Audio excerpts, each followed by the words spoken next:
The NASCAR Cup Series is going to the Brickyard this week for the Verizon 200 at the Brickyard. And it's very awkward to call Indy a new track. It's getting the new track treatment for Cup Series from a DFS perspective with practice and qualifying, but not really sure how I call Indy a new track given its history, given that the Cup Series itself has been here since 1994. So, hey, it's a road course. It's weird.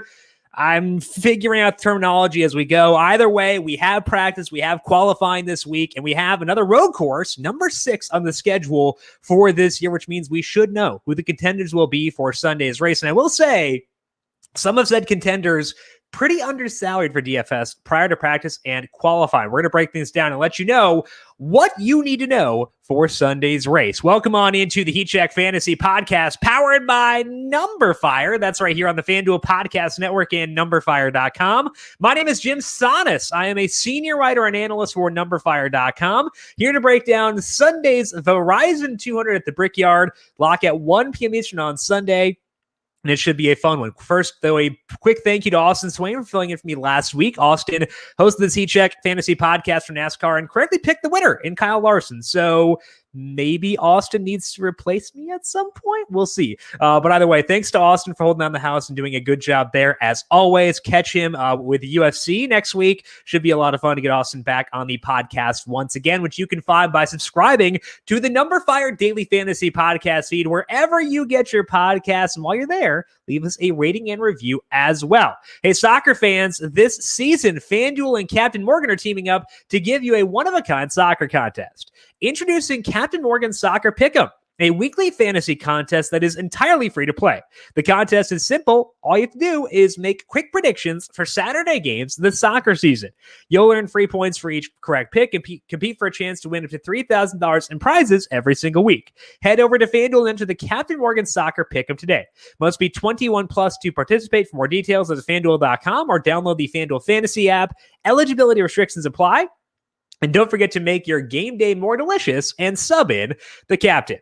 Let's get to our track breakdown for this week. And because it is another new track, we have to start once again with the schedule for this week. Practice is on Saturday at 11 a.m. Eastern. We'll get one practice session here. The laps here are shorter than they are at COTA and Road America from a time perspective, which means we might get 5-lap averages for some drivers in addition to the single-lap averages. Not totally sure we will. Last year, for the Xfinity Series, they did have a practice session, and there were 27 drivers who went at least 5 laps. Maybe not consecutively, but that does give me at least some hope we'll get potentially 5-lap averages for some drivers out there. So we'll see. Laps about 93 to 95 seconds at this track, so hopeful we'll get some good data from that practice session. Qualifying is on Sunday. That means that, once again, we have a small window to fill out lineups. Qualifying starts at 9 a.m. Eastern, and that means it should be done by around 10 a.m. Lock is at 1 p.m. So our window to fill out lineups is from 10 a.m. to 1 p.m. Eastern on Sunday. As always, how you treat that comes down to what your goal is here. If your goal is to fill out the best lineups and profit, you need to be around in that window. Qualifying matters a lot for an 82-lap race, and that means you need to be around if you want to fill out the best lineups. If your goal is to have fun, I will never discourage you from having fun. Feel free. Fire in lineups. Go ahead. That's totally fine. I'm not going to stop you from having fun. But if your goal is to just make profitable lineups and you can't be around from 10 a.m. to 1 p.m. Eastern on Sunday, I would sit this week out because you want that edge. You want every edge you can get, and qualifying does matter a lot. The reason qualifying matters was very evident in Road America. There were 2 separate red flags during qualifying, and as a result, some really fast cars never logged a full good lap. So 4 of the 5 drivers in the perfect FanDuel lineup for that race started outside the top 30. It was an extreme version of this, and I wouldn't expect the same thing to happen this weekend, but it could, and we have to react and be aggressive if it does. That's why we say to accept place differential where you can find it. Road America, there was plenty. We had it all over the place. If you loaded up on that place differential, you profited in a big way. At COTA, Circuit of the Americas, there was some. 3 of the 5 drivers in the perfect lineup started outside the top 19 spots, but the other 2 did start inside the top 8. So if you have fast cars starting further back, target them aggressively, make them your cash game plays, make them your core for tournaments, go overweight on them. If not, drift closer to the front and look for drivers who can finish well.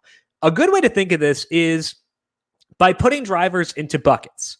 There are 2 buckets we want our drivers to come from. The first one is the bucket of drivers starting further back who can get you a top 10 finish. The second bucket is the drivers starting near the front who can get you a top 5 and push for a win. If a driver fits in one of those 2 buckets, you lock them in and feel good about them. If they don't fit in either, they're a tough sell. There are 2 guys we'll talk about later on who might not have the ability to win, but do have fast cars and very low salaries, and we'll talk about them later on, but they are the exceptions more so than the norms. That's how I want to view things for this week. It is possible you have to target drivers, just in the top half of the field. That has happened before at road courses with qualifying, but I wouldn't assume that it happens here. We have to be prepared for everything. So just keep in mind, it's possible we target drivers close to the front and, to make reconciliations, but our overall goal is to accept place differential when it is presented to you. To determine if drivers fit in those buckets, you can look at, practice times. We also have a ton of history on road courses we can look at just this year. This, again, is the 6th road course race of 2021. We know who will be competitive and who won't.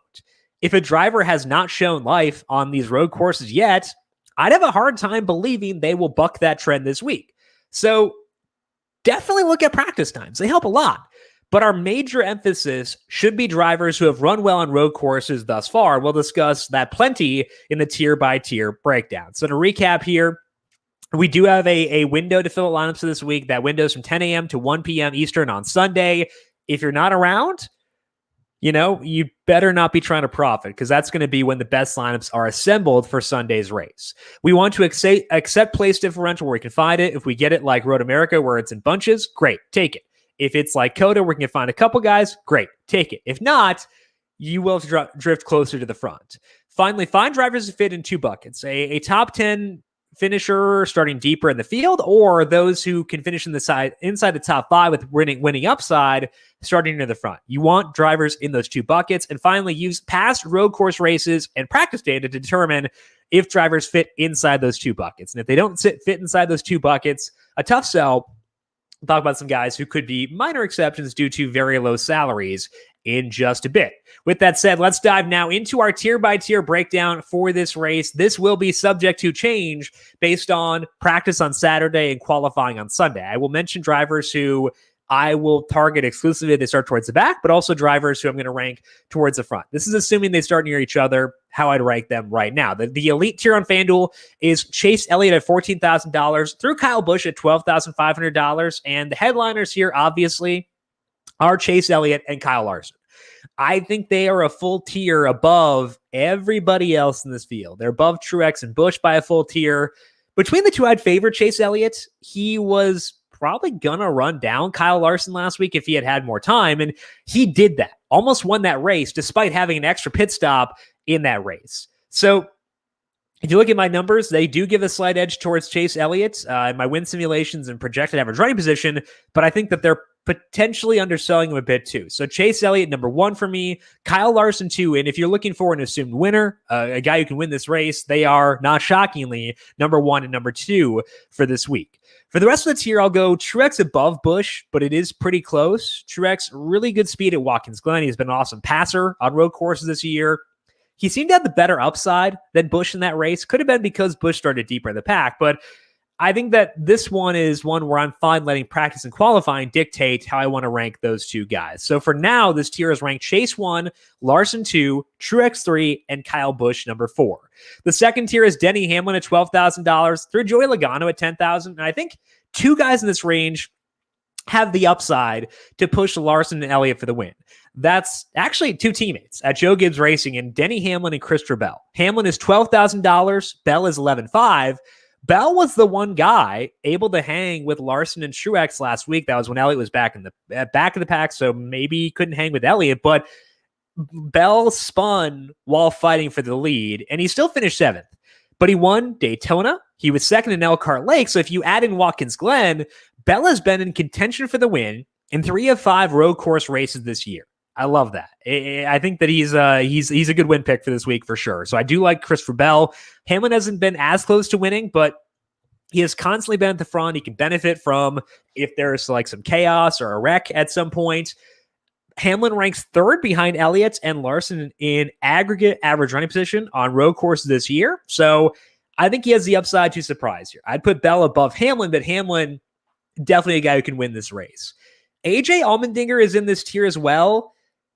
I will prefer him if he dips deeper in the field. He has run 3 road course races this year, and his best average running position is 14th. So I think he can run at the front. He finished 5th, I believe, at COTA. He was 7th at Daytona. He can run at the front, but I don't have his win odds super high. I like Kaulig Racing's equipment, but I think it's okay to do them a bit less favorably than guys in Joe Gibbs Racing cars, guys with Hendrick, et cetera, et cetera. So not off Allmendinger, but I prefer other guys in this tier, barring what happens in practice and qualifying. So if Dinger does dip in qualifying, I will be there. But if he is around guys like Logano, Hamlin, Bell, I will favor those guys for sure. So for right now, this ranking in this tier is Bell 1, Hamlin 2, Logano 3, Byron 4, and Allmendinger number 5. It's mostly the equipment that does push him a bit lower behind those other options. The mid-range on FanDuel is Kevin Harvick at $9,500 through Kurt Busch, $82. This tier is awesome. I love most of it. It has a lot of guys who are great on road courses, especially at the bottom of the tier. But my favorite guy in the entire field from a salary perspective is in this tier. That guy is Kurt Busch at $8,200.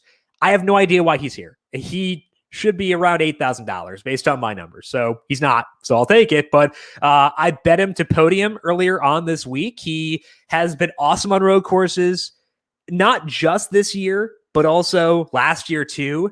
He has 3 fourth-place finishes since the start of last year across 7 races on road courses. He was 6th at Sonoma as well. If you look at aggregate average running position on road courses this year, he ranks 7th there. His salary is so low that I think that I was talking before about drivers fitting in 2 different buckets. He's kind of in the top 5 bucket. I'm not sure if he can win this race necessarily, but I do think that he is someone I will target almost regardless of where they start because the finishing upside is so good. So Kurt Busch, even if he does not start deeper in the pack, will be someone I use hopefully aggressively on Sunday. And if he does qualify poorly, my goodness, there is no limit to the amount of Kurt Busch I will use for Sunday's race. Austin Cindric is $9,000. I prefer him over Allmendinger among the road course ringers, the non-regulars. He has had a car fast enough to win at both COTA and Road America. He had issues. COTA, had some stuff happen. The Road America, I believe, broke some equipment while leading that race. He's $1,500 lower salary than Allmendinger, but I like his upside more due to his equipment. So I'm going to put Cindric behind Busch due to consistency, but Cindric can win this race. I think he definitely can. If I got him at 3% to win my simulations, that sounds low, but it is very high for someone of his lack of a track record. It's lower than his betting odds, but that's fine. I think that he is deserving of where he's at for right now. I also do want to briefly highlight Chase Briscoe in this tier. He actually is one on this course. He won here in the Xfinity Series last year, so the lone winner on this course. He has 3 top 10s on road courses this year, and I believe those are his only top 10s the entire year. He was 6th in 2 of those races. So Briscoe's going to rank behind Cindric and Busch because I like their upside more. I think that they have more realistic shots at winning this race, and I'll be higher on them. But Briscoe would be amazing if he were to qualify poorly. And I don't need to choose. I can have all 3 if I want. I can have Busch, Cindric, Briscoe in the same lineup if I want, because why not? I mean, let's do it. So I don't need to pick. I'm going to rank Briscoe 3rd behind him. It's Busch 1, Cindric 2, Briscoe 3. I'll go Ryan Blaney 4, Alex Bowman 5, Kevin Harvick 6. But the top 3 guys in this tier, tremendous options, and I love this tier a lot. That's not to speak ill of the value tier, which is Brad Keselowski at $8,000, through Eric Almirola at $6,500, and there are more good road racers down here, including Kurt Busch's teammate Ross Chastain, who is $7,500. He's similar to Kurt Busch, where the value is so good on Chastain that I'll likely use him no matter where he starts. He was 4th at COTA, 7th at Sonoma, 7th at Road America, 12th at Watkins Glen. Chastain has had a top 10 average running position in 3 of those 4 races. He's tied for 10th in aggregate average running position on road courses, despite having a rough race in Daytona. So he's 10th there, but he's 18th in salary. I don't get it. I think both he and Kurt Busch are outrageously undervalued this week. I'm going to be heavy on those guys here. I love them both, so I'm very excited to use Busch and Chastain. I mentioned before there were some exceptions to the bucket rule where they need to be, race winning upside or starting deeper in the pack. Those guys might be exceptions because I believe they are so undersalaried for this week. I'll be heavy on Ross Chastain pretty much regardless, but we'll see how things crank out in qualifying. Tyler Reddick is right above Chastain in salary and grades out well also. He had top 10s at COTA, Road America, and Watkins Glen, and he won a stage at Road America. Now, the reason he won that stage is a reason why we can be slightly concerned and slightly lower on Reddick, and that's that he's gunning for points. He is battling Austin Dillon, his teammate, for the final playoff spot. So if there is a dilemma between getting stage points and trying to, pit early, position yourself for the next stage, he's going to choose the stage points every single time. That can still lead to good days for DFS, as he has shown with the top 10 finishes at COTA, Road America, and Watkins Glen. But it's not optimal, and it's not gunning towards finishing position, which is our main focus from a DFS perspective. So it's a slight concern. It does not push Reddick out of play, but it is in my mind where it's enough where I will put him behind Chastain for sure. And I do at least want to be cognizant of that he could emphasize points rather than finishing position. And he should, honestly. It's the smart thing to do, just not optimal for DFS. Matty Benedetto has been running better on road courses recently.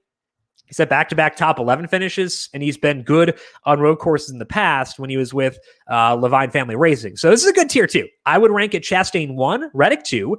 Those guys are in a very good tier. Chastain maybe a half tier ahead of Reddick, and then half a step down from Reddick to beat Benedetto. Brad Keselowski 4, he's super low salary, but also he's I was listening to the Positive Regression podcast with David Smith and Alan Cavana, and apparently Keselowski has wrecked 7 times in 5 road course races this year. Not great, Bob. So I'll put him 4. Michael McDowell 5. I just think that the upside of Chastain, Reddick, and Benedetto is better than what McDowell brings, despite the fact he is a very good road course racer. The punting tier is Chris Buescher at $6,000 and down, and 2 guys I like down here quite a bit are Chris Buescher and Austin Dillon. Buescher is $6,000, Dillon is $5,500. Those guys rank 16th and 17th, respectively, in aggregate average running position on road courses. They're ahead of Kevin Harvick, Michael McDowell, Ryan Blaney, and Brad Keselowski. They're the only guys in the punting tier at $6,000 or lower in the top 23 in this metric. And again, they're 16th and 17th. I would still consider Eric Jones as well. And it's worth noting that Dillon has never had a top 10 finish on a road course. Seems bad, but been much better this year. So I think that Dillon and Busch are super in play if they qualify poorly. Same thing with Eric Jones. I am broadly at least open to Cole Custer, Ricky Stenhouse Jr., and Corey LaJoie if I desperately need savings and they qualify poorly. But I think to me, this tier is about Buescher and Dillon, depending on where they qualify. But Jones, Custer, Stenhouse, and LaJoie, guys I would at least consider if they were to qualify poorly enough. So that wraps up the tier-by-tier breakdown. Let's finish things up here with the win picks for this week. And feeling the pressure, not just because Austin had Larson last week, but also because the lower salary guys were kind of on a heater before the Olympic break here. You got wins out of the lower salary win picks from Kurt Busch and Alex Bowman. Runner-up finish by Christopher Bell a couple of times at New Hampshire and Road America. So feeling the pressure for the upper tier, I can't really pick against Chase Elliott. I'm not going to bet him at his current odds at plus 180, but this isn't betting. It's just podcast picks. So Chase Elliott, my pick to win for this weekend at Indy. Shocker, I know. Among the lower salary guys, I went back and forth for at least 2.5 minutes, which may not sound long. For me, it was a very long time. So I'm very busy on Fridays, but I still went back and forth in these guys. Couldn't decide between Austin Cendrick and Kurt Busch. I'm going to pick officially Austin Cendrick, and that is because I think his upside is a bit better. We saw him leading at COTA, leading at Road America, at least very briefly. And I think that among those 2 guys, Cendrick is the guy who could win this race. I mentioned before that I bet Kurt Busch to podium. I did not bet him to win. The reason was I'm not sure he has the upside to beat guys like Elliott, Larson, and et cetera, but I think that Cendrick can. So the official win picks for this week are Chase Elliott in the above 10,000 tier, Austin Cendrick below. We'll see if we can keep the hot streak going once again for this week. That is all that we have here for today on the Heat Check Fantasy Podcast. But again, make sure you have the schedule in mind for this weekend. Practice on Saturday at 11 and then qualifying at 9. And you can set lineups on Sunday between 10 a.m. and 1 p.m. I know it's annoying. It's annoying for me too, but hey, They had a race at Indy 2 years ago, which was on week 1 of the NFL season. That was Sunday morning too. It was bad. This is not that bad, at least. So I guess we'll take that for sure. If you have questions for me about NASCAR, DFS, or anything else, you can find me on Twitter at JimSannes, JimSannes. Also, make sure you follow the FanDuel Podcast Network at FanDuel Podcasts. Make sure you are subscribed to the FanDuel YouTube page, the FanDuel YouTube page, and also the numberFire Daily Fantasy Podcast feed, wherever you get your podcasts. We've got UFC, NASCAR, PGA, MLB, and NFL coming up just around the corner as well. While you're there, make sure you leave a rating and review as well. Big thank you to everyone for tuning in for today. Good luck to you with your lineups for Indianapolis. Should be a lot of fun to see the first time on that road course, and we'll see if we can win some money once again. This has been the Heat Check Fantasy Podcast, powered by numberFire.